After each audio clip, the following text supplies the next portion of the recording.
Good morning, Ram Nation, and welcome in to DNVR Rams Live, presented by High Plainz Strains, the Northeastern Colorado dispensary providing top-quality cannabis and a wide variety of products. If you give them a visit, be sure to mention DNVR to take advantage of their deals. I'm Justin Michael. I'm joined by my good friend, Andre Simone. We've got a lot to talk about today. CSU basketball, 7-0, top 20 team in the country, coming off of a massive win over the Buffs. We're going to talk big picture. CSU football, unfortunately, came up short, but we'll kind of talk about what comes next for the program, what we hope to see them build off of, all that fun stuff. And at the end, we're going to talk a little conference championship action before we, while we also get into our final takeaways there. Dre, I'm a little tired. It was a long night going up to Moby and back. It was just a sick atmosphere. I mean, honestly, one of the better sporting atmospheres I've ever been in. Just the noise was deafening. I want to start with your thoughts on storming the court and just kind of people being cops, man. I don't understand why every time this happens, folks have to get in their feelings about college students having fun. It was a great night, really competitive game between rivals. It's CSU's first hoops win over CU since 2017.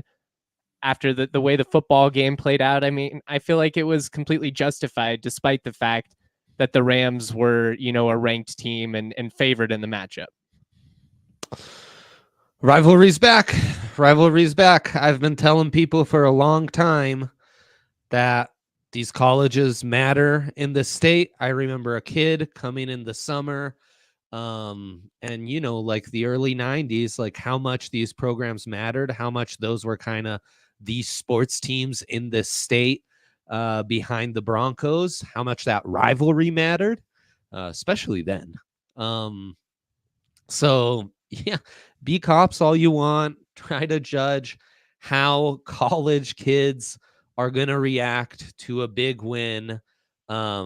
But you're probably missing the point. This is a rivalry in all sports. This is a rivalry, like this is some carryover from an epic showdown. I mean, epic, I think, is right no matter what side you were on. That was an all-timer. The atmosphere, the numbers, the stage said it all.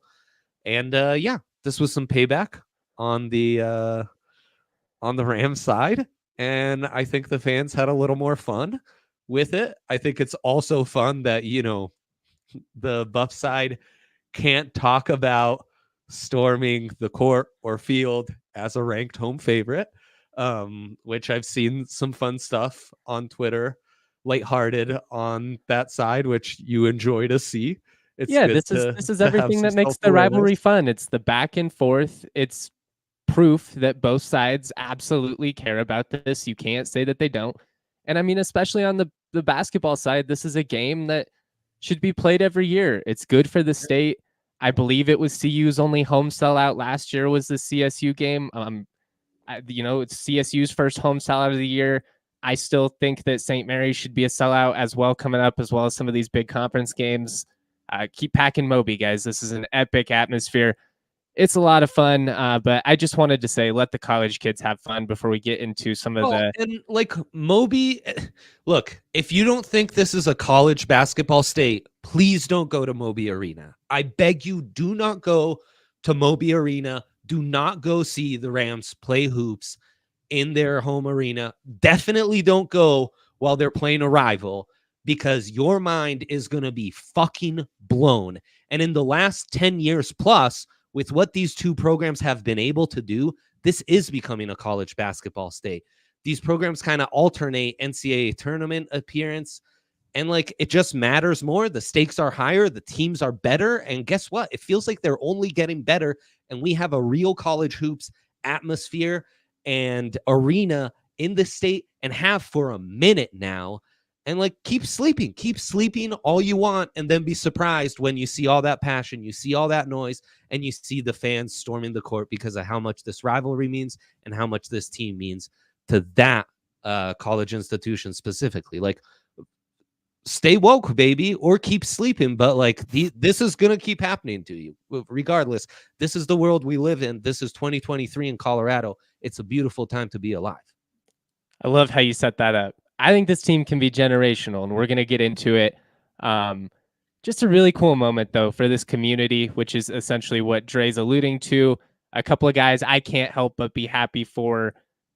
Nico Medved, obviously a really tough performance in Boulder last year. One of the few times I left a CSU basketball game genuinely just shaking my head like, wow, what happened there? What was that effort? He was, he was feeling the same way. He would, absolutely echo those statements. But I just, with what he's been able to build with this program, it's so cool to see the fans and just everybody completely bought in. I mean, Fort Collins is all in on this program in a major way, and they should be. They just throttled Creighton. Their last 3 wins are over an ACC team, a Big East team, and now a Pac-12 team. And they still have an opportunity here to get another Pac-12 win, potentially. Washington's going to be a tough test. CSU set themselves up nicely now to where if they fall in a neutral site game to a high major team, it's not going to hurt the resume too much. But I'm just happy for all these guys, for Isaiah Stevens especially. I mean, he could have gone anywhere. He could have gone and played pro if he wanted to. He could have gotten a bag to go play for any number of Big 12 teams. He's a Texas kid. I guarantee you, any of those teams would have loved to have him. And you see, God, he was on one last night. I'll get into it in just a sec. He took over in some big stretches in this game. But I'm just happy for those guys. And I'm happy for Nique Clifford, who obviously came over from CU. Essentially, it's one of those situations where it just worked out best for both sides. I'm not trying to take shots. Nique probably knew that it was best for him to leave, and I think he was, to an extent, kind of run off by Tad Boyle and his staff. They knew they were bringing in Cody Williams, who, by the way, he's for real. Him and KJ Simpson kept that game tight. Those are some ballers that are going to be fun to watch this year. But how can you not be happy for a guy like Nique, a Colorado kid who had a tough situation in Boulder? He comes to CSU. He's kind of reinventing himself, and he gets the breakaway jam to kind of put the exclamation point on the entire win. It felt very fitting, and I was really happy for a couple of really good guys. And honestly, he post-game, he could have took a big victory lap. He could have been kind of prickish about it or really gloaty if he wanted to. Just took the high road, really complimentary of his teammates, complimentary of Cody Williams. This is a special group. This is a really special group, both talent-wise and just the type of people they are, and they're easy to root for. Well, and you realize the kind of jump kids really make as upperclassmen, like something just kind of clicks in that junior, senior year for a lot of kids, and they take that jump. And with Nique, I think you just needed to wait a little bit. It's awesome to see he's found just a perfect situation. I mean, Isaiah was amazing last night. Just, he can do whatever he wants in the first half. The distributor, he hits that double-double so early in the game, and double-digit assists, and then had to take over as a scorer to make sure that lead didn't evaporate. And he was there every single moment. He just leads the team. He gets to its spots. It's just beautiful to see a guy in such control. And it's awesome to see how much size and diversity they have in that kind of wing to combo forward position. I loved how Scott played. I thought he was so important, just kind of mucking it up, getting to the line when he needed to, drawing fouls, being there. The Rams lost the rebounding battle. It didn't matter because of how hard they played. They got so many more steals, out assisted the Buffs. Mbemba, even though the scoring impact wasn't as much, especially in the first half, I really felt his impact was really, and dude, this guy's a fresh, watch out. And a freshman, come from overseas. I've done that. Like, that's not just a like nothing adjustment. So for him to already be with this comfort, and Nique's another guy like that. It's just a cool team, man. It's a fun team with a lot of options, and they really play great and together on both sides of the court. I think you set that up perfectly. The depth was the big difference in this one, and I'm going to allude on that here in just a second, or go more into, I guess I should say. I got like 4 hours of sleep, guys. Cut me a break. When you get hurt, Backus and Schenker is here to help. Backus and Schenker win for Colorado families. They have been helping those who are seriously injured in Colorado for more than 25 years. They're free until they win money in your case. There's no fee while they're working on your case. No fee unless they win your case and win money for you. Dre, they've won over $1 billion for their clients. That's with a B. Just insanity. They've got neighborhood locations in Denver, Aurora, Inglewood, and Fort Collins, but they do serve all of Colorado. They've got more than 30 lawyers and 100 staff, so they have the power to serve you. Backus and Schenker help with all kinds of injury cases where you weren't at fault. Car accident, motorcycle, rideshare, pedestrians, trucks. They can even help if you're injured at work. Call Backus and Schenker at 222-2222 to find out if you have a case for free. Backus and Schenker wins. Buying tickets should not be a stressful process. With Game Time, they ensure that it isn't. So many sites these days, when you're trying to buy a ticket, you see one price, it's listed at like $17. Then you get hit with 9 different fees. All of a sudden, your $17 ticket's actually a $36 ticket. It's ridiculous. I'll vote for whatever politician gets rid of all of that. But Game Time, they're doing their part. They are trying to make it less of a crappy experience. The price you see is the price you get. You can get all kinds of killer deals, up to 18% savings with their zone deals. You pick the section and Game Time picks the seats, and hey, an opportunity to save around 20%, which is epic. You can see the seat before you buy, so you know exactly what to expect. Get the best deals on last-minute tickets. Take the guesswork out of buying tickets with Game Time. Download that app, create an account, use the code DNVR for $20 off your first purchase. Terms to apply. Again, create an account. Use that code DNVR for $20 off. Download Game Time today. Last-minute tickets, lowest prices, guaranteed. All right, Jay.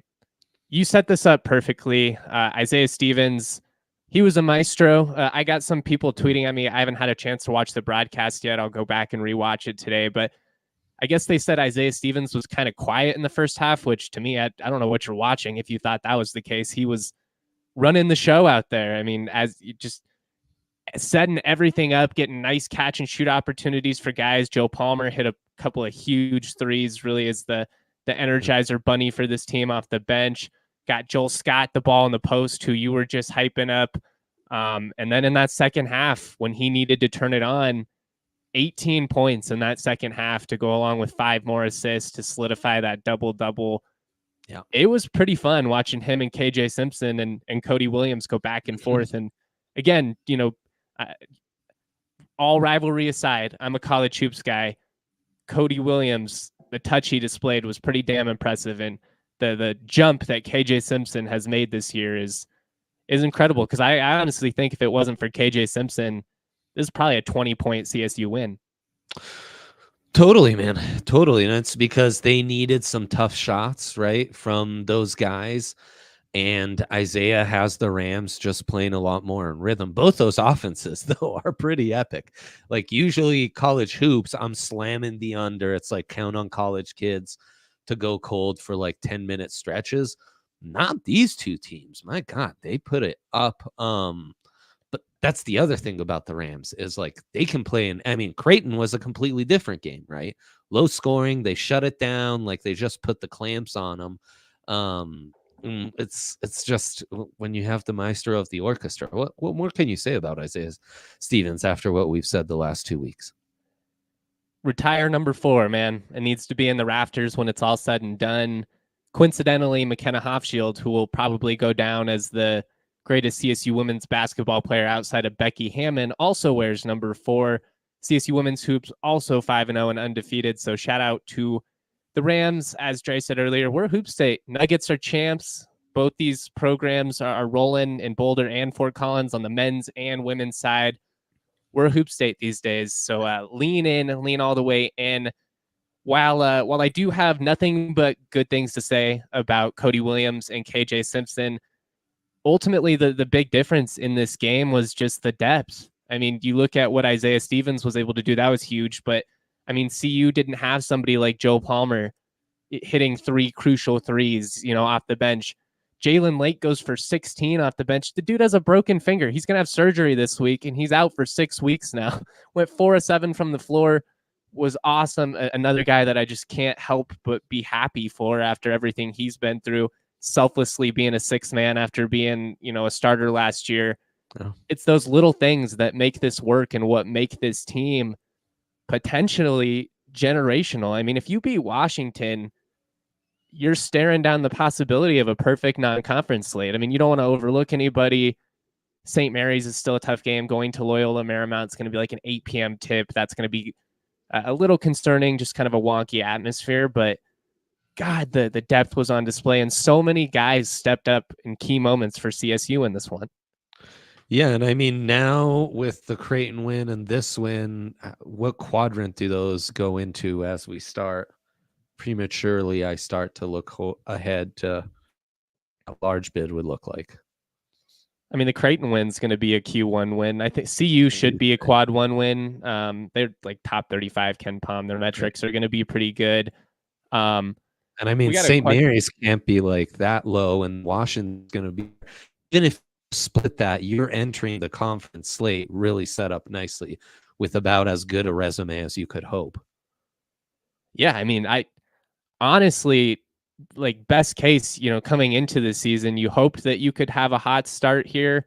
I mean, you certainly didn't expect to beat Creighton. Like, you knew you could give them a game. I mean, CSU beat Creighton by double digits 2 years ago too. It's not like this is something new for this program. It's been competitive under Nico Medved, but yeah, I think they should have a chance for like 4 Q1 wins, at least quad 2, before we even get to the conference slate where you're able to pick up some more with trips to San Diego State. Viejas, that's going to be an insane game this year. The Pitt in New Mexico is supposed to be pretty good. Nevada as well. So just a really great spot. And obviously, if they can win the league, that's going to be huge. I got a question. Shout out to my brother, Brandon, in the comment section. Rams got outboarded 34-21. Our 3-point shooting was a huge difference for us. Can we continue to count on 7 to 10 3-pointers a game? I mean, yeah, you don't want to have to go 70% from the floor, but I think what Dre said earlier was important to this team has already displayed they can win in a variety of ways. 3-point shooting is just stylistically in this Princeton offense with all the ball reversals and all the kickouts that you're going to have off the drive. It's going to be a big part. And if the shots aren't falling, that's going to be tough. But I mean, they beat Creighton on a game where they shot less than 20% from 3-point range, and they dominated in the paint despite not having the size advantage. Now, Patrick Cartier's health, that's going to be huge. He's a guy that, you're basically counting on giving you 15 a night, 12 of which are usually going to come in that post area. If they have more injuries here down the stretch, we'll see what happens with Bemba. Left the game with what looks like kind of a rolled ankle. I don't think it's going to be anything serious. I don't want to speculate too much just because I don't have any information, but he was able to walk off and it didn't look too bad. That's just, that's so painful when you roll your ankle on the basketball. Like, I've broken multiple bones, and I think rolling my ankle on the basketball court might have topped that. Ugh. For sure. And I mean, I think definitely the 3-pointers are where you're making up some of that advantage. You're also making it up on the turnovers. You keep taking care of possessions, limiting turnovers on your side, and then force all the steals that the Rams were able to force and just keep playing that stifling team defense that they're playing. Then I think, you can allow a few extra possessions on the boards because you're making up for them on the other way, and you're just like more efficient offensively because of the point guard you have. Well, and this team is so dangerous on out in transition, like with all the steals they're getting. That's where, the addition of Nique Clifford has been so huge, and having a healthy Josiah Strong, a guy who had a massive play at the end of the first half. I mean, you just look at the box score and you see, I think he had 4 points. You're not going to be like, oh, Josiah Strong, what an impact. But I mean, he was a huge perimeter defender for CSU in this one, and he got a really timely steal to close out that first half. The Rams closed on a 5-0 run there at the end of the first half. Josiah Strong gets a steal on the inbound, makes a layup as time expires. CSU goes into the break up 15. I mean, CU came out scoring in that second half. You end up winning this game by 5. Obviously, you still had 20 minutes after that. I don't want to say that's the difference in the game, but it was a really important swing, and it just goes back to the depth and so many different key guys stepping up in key moments for CSU. I got a question from Colton here. Can Javonte Johnson fill in for Lake? I think he can fill some of those minutes. I think you're going to kind of depend on a couple of guys here. I mean, Joe Palmer is going to get more minutes with Lake out for 6 weeks. But yeah, that's why you bring in a guy like Javonte Johnson from New Mexico, who started for the Lobos at one point, who can be a really dangerous scorer, especially can help you kind of make up some of that lost production. Defensively, I do think you're kind of going a step back there. But I mean, when you've got guys like Headband Joe, definition of hustle out there, you can help make up the margins. We got a super chat from Evan Hodson, our guy, back again. Much love, man. I really appreciate the support. Love seeing Horton and Holker at the game. Selfishly hoping they see the payoffs they is getting from coming back another year. National attention, beating CU at home after losing last season in Boulder. Hey, it's a great point, man. We're going to talk CSU football here in just a second, or a couple minutes here. But I mean, it can work out sometimes when you come back. And I do think that there's a lot of value in being that guy. I mean, the community will always give back to you when you give back to the community. Yeah. And sometimes there are NIL possibilities, you gotta see. Well, that's kind of what I meant. I was just, yeah.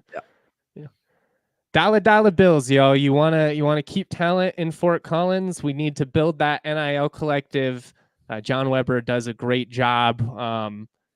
Really shout out to him, man. Like, huge that we were able to retain Isaiah Stevens this year. Huge that you're able to add a couple of impactful transfers. It goes a long way.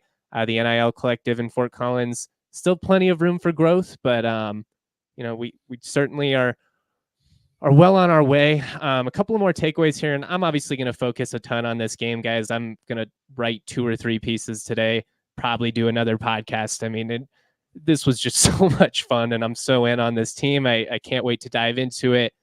Dre, one of the things that really stood out to me in this one, and very similar to what we saw against Boston College and Creighton, the Rams just always had a response. Like, to CU's credit, in this atmosphere, this game very easily could have gotten away from them, especially with the way the first half ended. Like, it just could have compounded. If the Rams come out hot, extend that lead, I think, there's a chance they run them out of the building. CU kept fighting back, and that's a testament to that program's fight and to the talent they have. But any time that they got within like 5-6, and this was the same with Creighton, boom, Isaiah Stevens creates something, the Rams get a 3, boom, easy layup or a mid-range jumper. Like, they're just so calm, cool, and collected, even when things get a little, even at the end there, like the trap gave them some issues that had me a little uneasy there for about 30 seconds. Are we going to figure this out? Like, what's going on here? Like, please do not do this. I couldn't have taken that. Might have actually broke me if they blew that one. When I watch the Rams, I'm mostly concerned for your health, Justin. Mostly watching as a concerned friend more than anything now.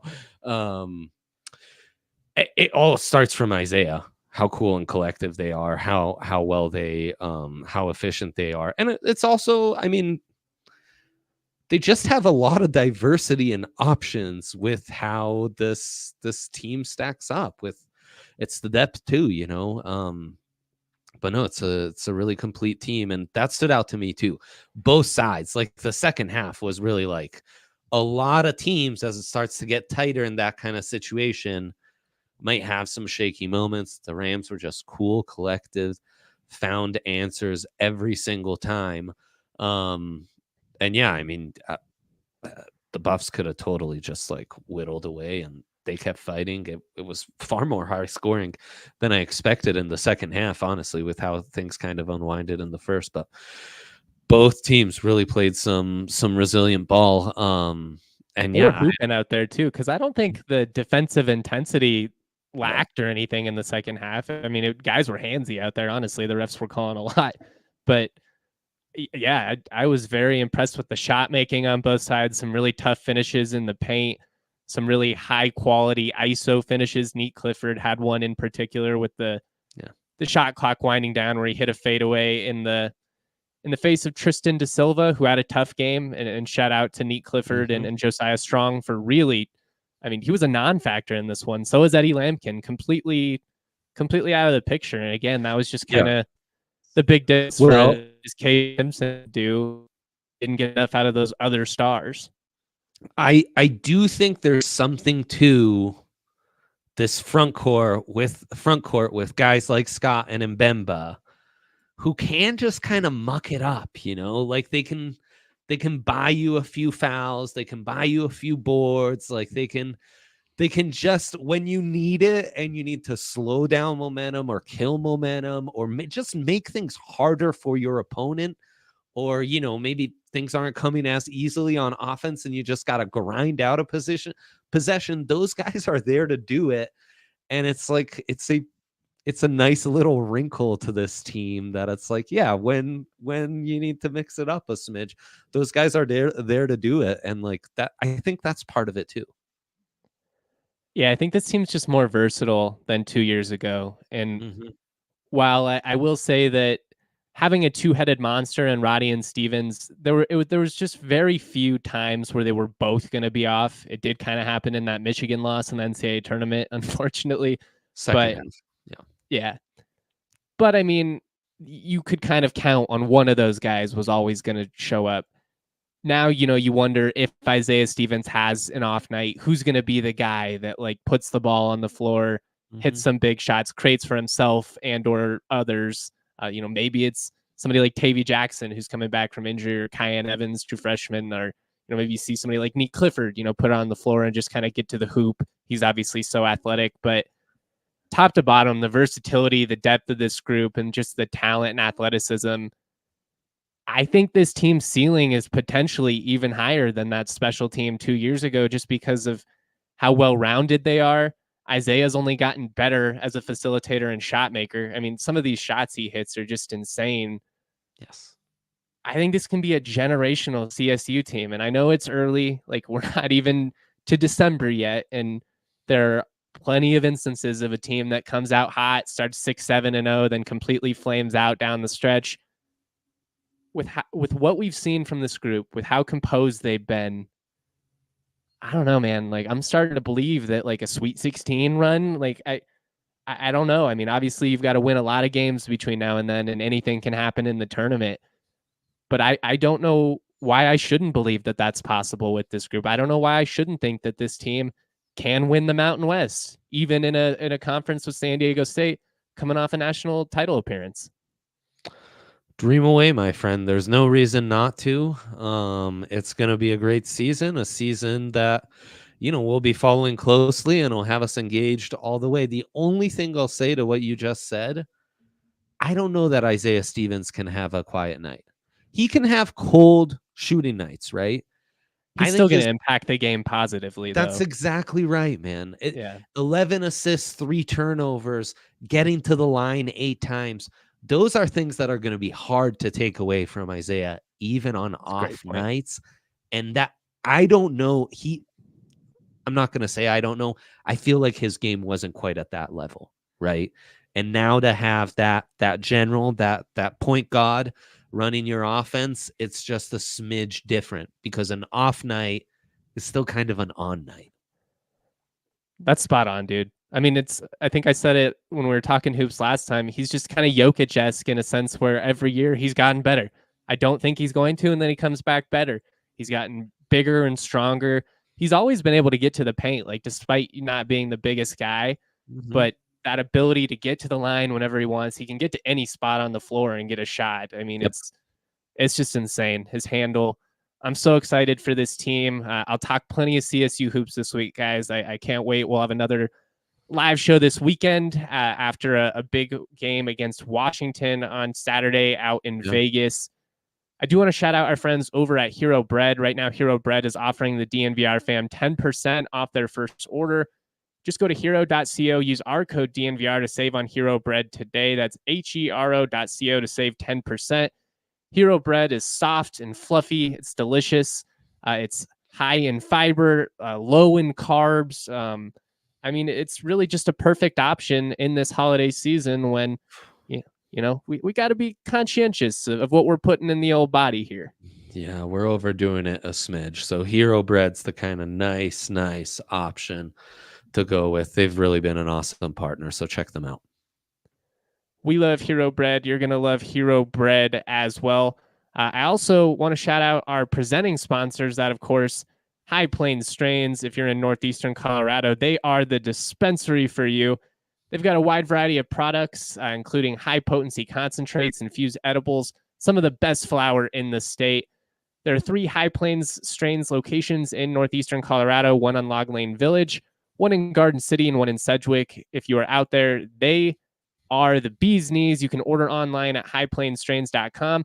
They've got drive-thrus, just like Starbucks. You don't even have to get out of your car. Let's go. I use the code DNVR online or in stores, and I get some of these awesome deals. They got a full ounce for $80. That's a great deal.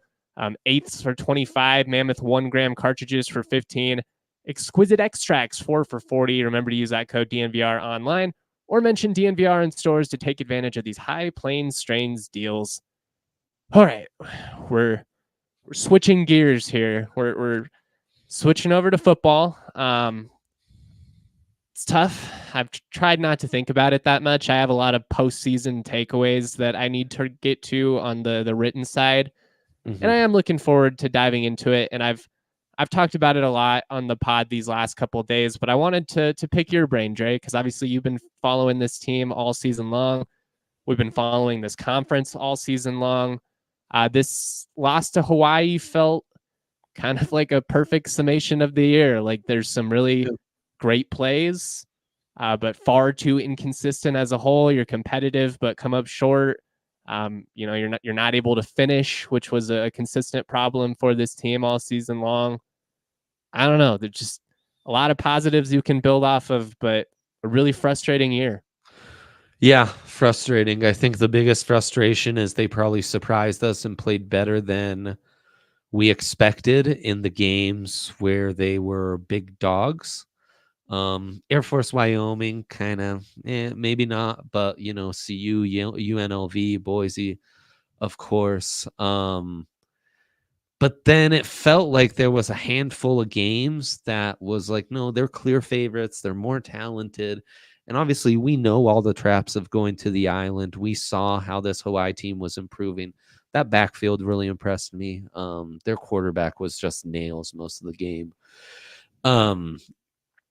And against those teams, you kind of felt like the Rams, at least at this point of the Mike Norvell tenure era. I'm sorry, Mike. I hate Mike Norvell. I almost called Isaiah Simmons earlier, which I know he's Isaiah Stevens. He's been in my life for like 4 years. It's idiot brain because I juggle too many sports names. So I apologize. Jay, of course, where you thought maybe we were past that hump. And again, this isn't specifically about the Hawaii game, which like we could have seen a 3-point loss coming on the island from a mile away. That shouldn't be surprising, shocking, or anything. And it was a weird ass game, man, because they start so hot. I want to be critical of the defense, but the defense starts well. They're forcing a lot of 3rd and longs, and they keep doing that. They're getting pressure, but Hawaii's just nails. They're kind of able to overcome it. They're able to convert 3rd and long. You very early in the season were talking about the struggles of this team defensively and getting off the field on 3rd down. That was kind of a consistent theme in this Hawaii game. And then, I want to be critical of the defense because it felt like shit. They couldn't quite figure it out. But then you look at the game. I mean, Hawaii's at 21 points very early in the 3rd, and they hold tough to give the offense a chance. There were a lot of instances where this defense really their power was being able to withstand death by a million paper cuts and kind of hang tough and give the offense a chance late in more games than maybe they had business hanging in. And then the offense was able to get back in it, but not quite able to get over the hump. And it's, man. Well, again, it's just like the inability to play complementary football for most of this year. When the offense was rolling, the defense struggled. When the defense was rolling, the offense struggled. And even in this game, there were the stretches of that. Like, I think to me, the turning point, and I said this Sunday morning, was you have that opportunity. You're driving early. You have a chance to go up 14-0. If you do that, the entire dynamic of that game changes. And instead, you throw a really bad interception, and Torrey was open, and the ball was late, and it was behind him. And it, I've it's just kind of been the story with this team all year. They're consistent. I'll give them that. And they are who they are, but it was just very frustrating. Even more so, I think, because there was so much improvement. You double your offensive points per game. The offensive line is night and day. You had a top 15 offensive line in the country in terms of pass pro. It took a while to get the run game going, albeit some weird circumstances with the injury situation to Avery Morrow and Kobe Johnson. If those guys stay healthy, they would have been huge factors for CSU this year. But I mean, that's just how it goes sometimes. You do find Justin Marshall late in the season, which is really exciting. A guy that has a chance to, be your feature back moving forward, along with Damian Henderson. And, you saw some good stuff from Van Shield this year as well. But it's just tough. And I mean, what it ultimately comes down to is, you didn't beat any rivals and you missed the postseason, which are the two biggest factors you judge the success of a college football season on.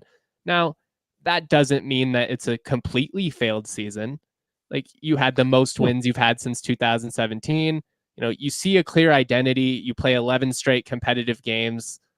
That's something that you haven't been able to do in a long time. And it takes some time. And I do think that this team underperformed, but I also think that's part of the process of like overcoming these losing habits. And it was tough to sit with, especially this weekend. But I don't know. One of the things I talked about, I want to ask you about, I think it was 2018 when the Nuggets lost game 82 in Minnesota with an opportunity to go to the postseason. And frankly, I was really mad that game and was like, they need to move on from Mike Malone. And thank God they didn't.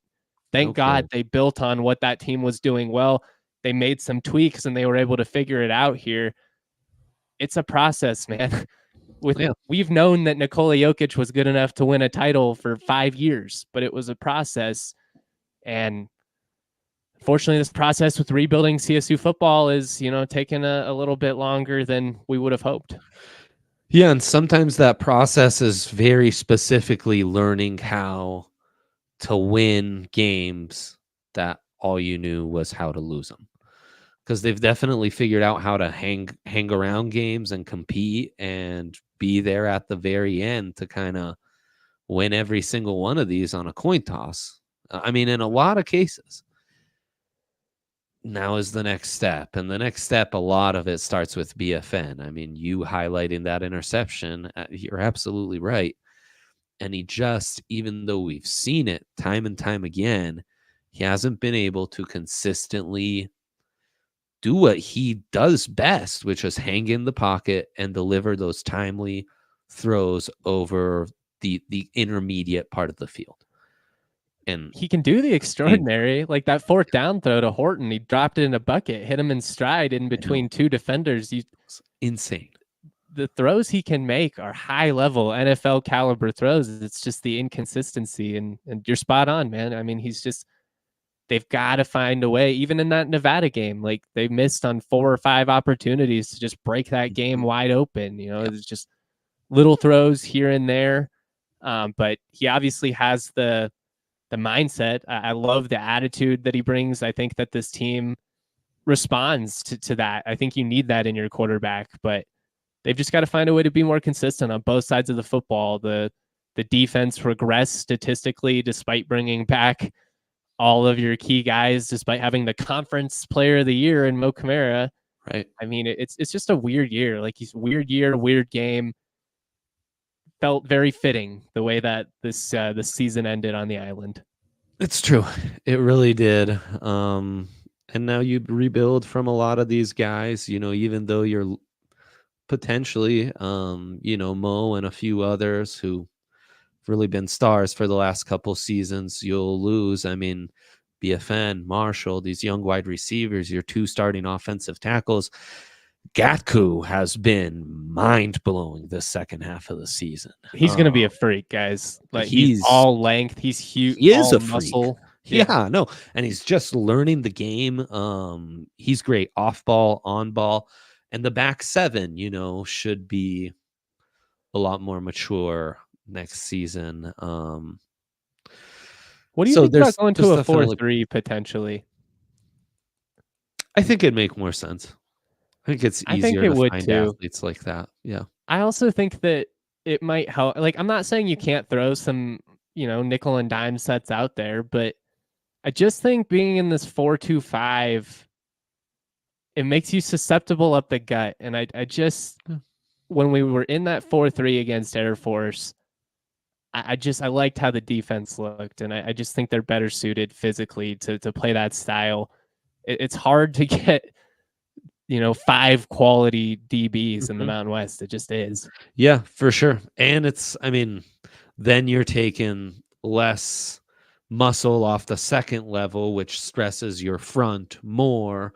And I think it's harder to find those guys for that kind of front who need to sustain the run a little more, where a classic 4-3, you can find more just like one gap penetrators, which are a bit easier to find. So that's another like caveat in recruiting D-line and DBs, It's going to be interesting. 2024 is a pivotal year for the program. There are a lot of young guys that you're excited about moving forward. As Dre mentioned, the recruiting class looks pretty good. I think there's some guys that I think are really going to shine. Philip Ocon, an offensive lineman out of LA, is a really versatile athlete. I'm excited about. The Colorado kids are all excited. A couple of legacies too. Son of Sean Moran, which is cool. Greg Myers' kid. I mean, it's really Dagan. I'm gonna have to get a confirmation on how you pronounce that one, but I'm really excited. I'm really excited for the future. I'm frustrated with how this season played out as a whole. I'm really disappointed, but I also do believe that it is an instance where you have to be patient and just kind of understand that you do have the right man for the job in Jay Norvell. I do think it's clear that this program is more competitive. I think they're going to turn that corner. It just didn't happen when we wanted it to. And that stinks. It stinks. Like, I'm not telling anybody they shouldn't be frustrated.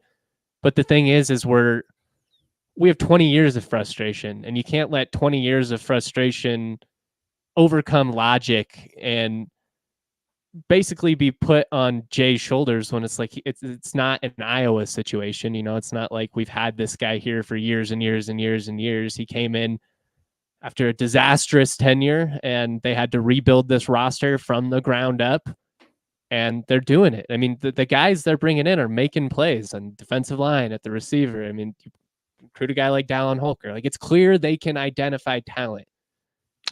They just have to find out how to win, which has been a CSU problem for 4 staffs now. Absolutely. And I mean, objectively, the team has improved. That is not debatable. That's the facts right there. The team has improved. You see a path forward, and you just see like some coherent thought in, the talent they're bringing in, it's showing up, it's being developed, it's improving. And I think there's, in this era, it's all lots of moving parts. You're figuring things out on how to build a program exactly. But I think 2 years in, you got to like the signs you saw by year 2. I'm with you.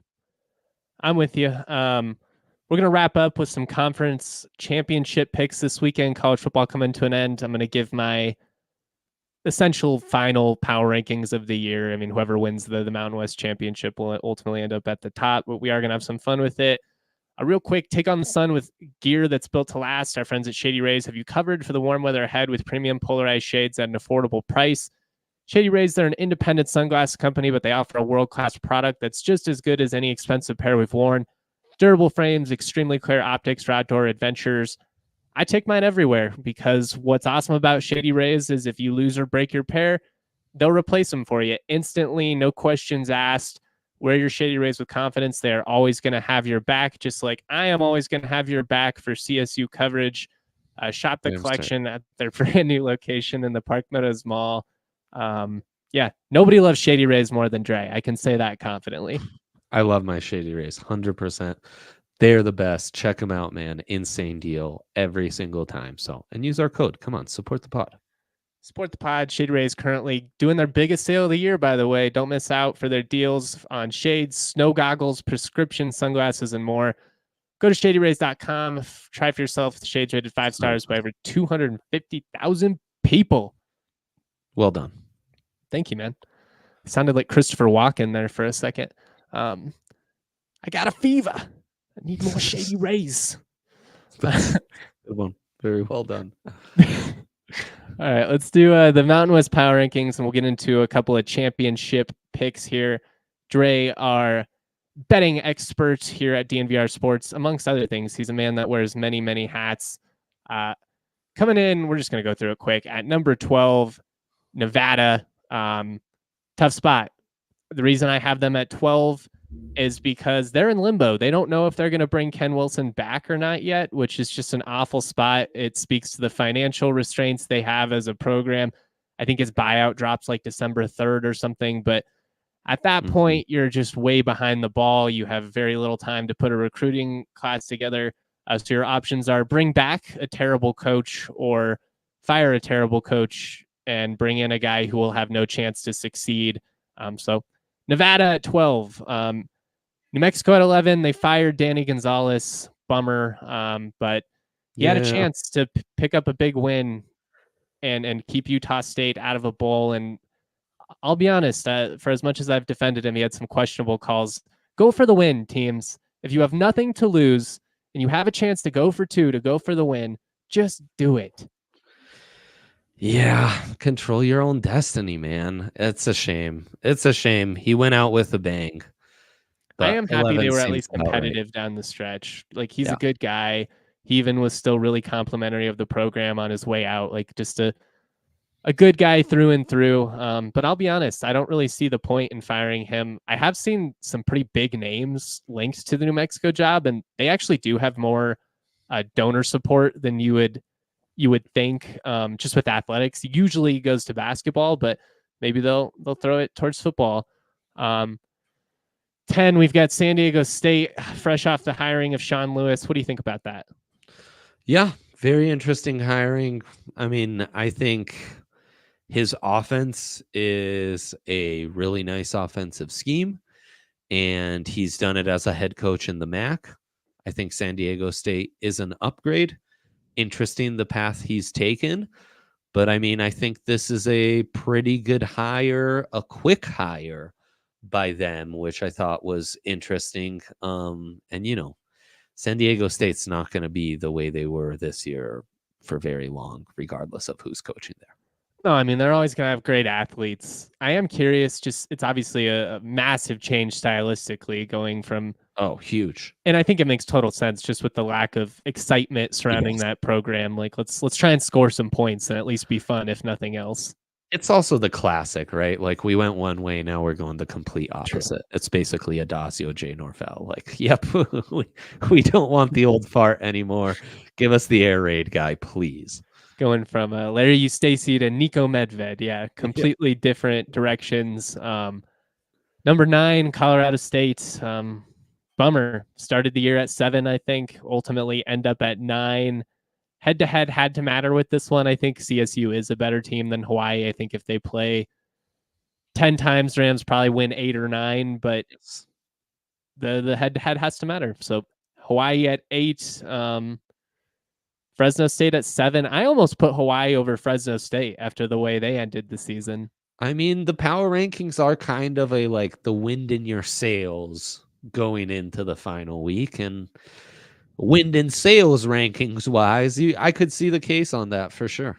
Fresno's drop off drastic, and I think CSU, that's probably the lowest you've had them all year, or tied. Yeah, that's a bummer, but I mean, you miss a bowl, so it is what it is. 6, Utah State. No, they're all over the place, but they won a really exciting game. They went in a walk-off. Fun story. They are a fun team to watch for as fluky as it is. I don't understand how they keep doing this year after year, but good for them. Good for Blake Anderson. Yeah. 5 Air Force, another team that has just fallen off the map, man. I mean, start 8-0 and they lose 4 straight to lose the year. Look like a shell of themselves. They sure did. It's kind of hard to explain because there was some turnover from the last season. The offense looked different. They seem to have added some stuff. So I really didn't see this coming at all.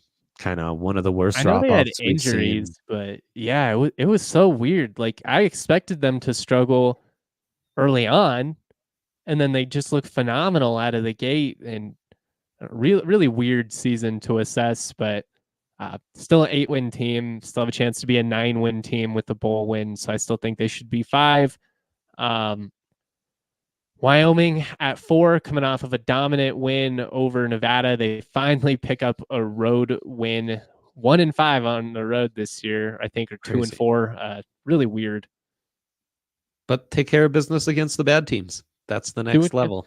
That's the next step for CSU is kind of getting to where at least where Wyoming's at. And again, you want to be a championship level team, but there's levels, and we can't skip steps. We got to summon our nuggets here.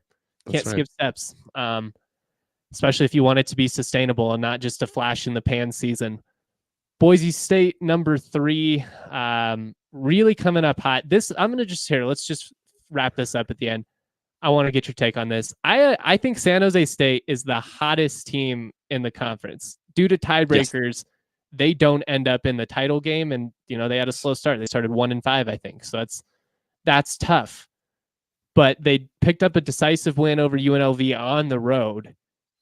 Chevin Cordero is probably the best quarterback in the conference. I mean, I genuinely think they are playing the best football right now, but that's the whole season counts. It's not just right now. They are no doubt bigger favorites in this championship game than Boise is. And yeah, I mean, they just beat UNLV. They're by far the best team in the conference right now. In a weird way, the conference kind of went through them at the end. And it's crazy, man. What an insane team. The way Air Force went, they went the opposite. Perfectly stated. Yeah. All right, let's get out of here, but let's give our championship game picks real quick. Boise UNLV. Boise is super hot right now. 2.5-point favorites in Vegas against the Rebels. I've said it for a couple weeks now. You can just feel the writing on the wall. Boise gets hot at the right time. GNT runs for like 250 yards and 4 touchdowns, and despite being a really fun season, the Cinderella story ultimately ends disappointingly with UNLV losing the regular season game at home, followed by the title game. And while I hate to say it, probably followed by Barry Odom taking a Power 5 job. We have a consensus. Bet with your mind, not with your heart. It's Boise all the way. It's Boise. I'm pulling for UNLV, but let's make money this weekend, folks. Let's not get sappy. Oregon is playing Washington, a massive spread. I do think Oregon is better than Washington, but that spread has me terrified. I don't know. I'm going to default to you on this one. Take the lead. It's all year like this with the damn Ducks, and I'm trying to fade them, and I should just listen to the book because the book knows. But this one's personal for me because I'm just not giving up. I'm not switching up at the end. They make the playoffs, maybe I'll switch up there, but give me Washington to at least cover and keep this close. 9.5 seems insane. I think Washington just has, that passing game to where they can close the gap and keep it close no matter what goes down. So give me Washington. I'm going to take Oregon. I hate leaning into Bo Nix, but all year he's just been so sharp, and I think I've got to let go of my preconceived notions from Auburn. I've got to let them go. Yeah. Let them go. Georgia, Alabama, SEC title game. Bama 5.5-point dogs. I've been leaning in on this Bama team for a couple weeks now. I'm gonna stick with it. I'm gonna say the Tide find a way to win a really tight, ugly game, and I think Jalen Milroe maybe wins the Heisman with it. Yeah, that's what I've been saying for a couple weeks. Maybe a hot take, but I actually think Alabama's defense might be a smidge better this year. I agree. Milroe's far more streakier than Carson Beck, and that offense is Georgia's strength is they can kind of get where they want to go with that offense. It hasn't mattered the changes they've had at OC or quarterback, but I'm writing Bam on this one. This one is a bit, again, this one's personal as well. It's a take I've had for a couple weeks, maybe just based on this week. Georgia, like Oregon's the smart play, but I'm going Bama here. Be careful of, especially these consensus. This stinks to high heaven, our first 3 picks, J-Mike. I'm warning you. I know. I'm getting pushback from my own family in the comment section. That's your heart talking. They lost to Texas at home. Oh, I remember. And it's been a thing I've talked about the last couple of weeks that with my rankings, my personal top 25, I have Texas ranked over Alabama and I have Washington ranked over Oregon, despite the fact that I think Oregon is better than Washington and despite the fact that I think Alabama is better than Texas. But when your resumes are completely identical, I do think the head-to-head has to count for something. I think it all gets sorted out this weekend, though. So it's all going to be really interesting to see what happens. Oklahoma State, Texas 15-point favorites. There's not a team that I know what to do less with than the Oklahoma State Cowboys right now. Yeah, good luck. Good luck figuring out what they're going to do each week. I can't just go on here and be a complete sucker, but I don't think it's going to be easy for Texas. I think they're on complete upset alert. They are not the team we saw earlier in the year beat Alabama. It's kind of a San Jose State Air Force thing here, guys. If you haven't adjusted from the out of conference, I think you're going to be surprised. Now, this Texas team's good on defense. They're good in the trenches. But again, they lost Jonathan Brooks, their best running back. For some, the best running back in the country. That's a huge loss. Cowboys defense is good. They keep this close and cover the 15. I'm with you. I'm a man. I'm 40. We're rolling with Gundy. Louisville, Florida State, 2.5-point favorite. For Florida State is, I should say, no Jordan Travis. Oh, give me Louisville in an upset. Louisville straight up, yeah. God damn it. I'm going to have to do a parlay fading every single pick of this just to be safe. Yeah. Well, yeah, Andre and I agree this much. It's always concerning, but at least we have the Oregon-Washington disparity going. That's true. We do have that. Iowa hasn't been in a 22-point game basically all season. This is a sucker perception bet. I get that it's more likely that Michigan blows them out than it is Iowa wins outright. But this more plausibly should be in the 11-15 range, not 22. Just because Iowa defensively is just good enough to hang with anyone. They're going to muck it up. They'll limit the possessions. Right. The margins just aren't there. They play in 30-point games. That there's not going to be that many possessions and points to even get to where 22 is a conversation. It's a math thing more than a football gambling thing. Iowa to cover and keep it within 2 tuds. I'm with you. I'll take Michigan just so we have something different going. I can see a way in which JJ throws, a couple of bombs. They hit a couple of big runs. And despite the fact where it should be more like a 12-point game, all of a sudden becomes like a 24-point game with a couple of big plays. So I'll take Michigan to cover, mostly because there's no way these picks are going to hit if we're. You might have talked me into Michigan, honestly, though. Boa constrictor analogy. You're right. And they are the best team in the country, I think. Yeah. I genuinely do believe that. I do too. Well, thank you for tuning in, guys. This has been such a fun season. Dre, much love, my man. It's been brother. It's been a blast. I mean, the league's been wide open on the football side. We're going to transition more into hoops talk here over the next coming weeks. I'll have my first Mountain West basketball power rankings next Thursday. Shout out to everybody. Always proud to be. Peace. We all silly like the mayor.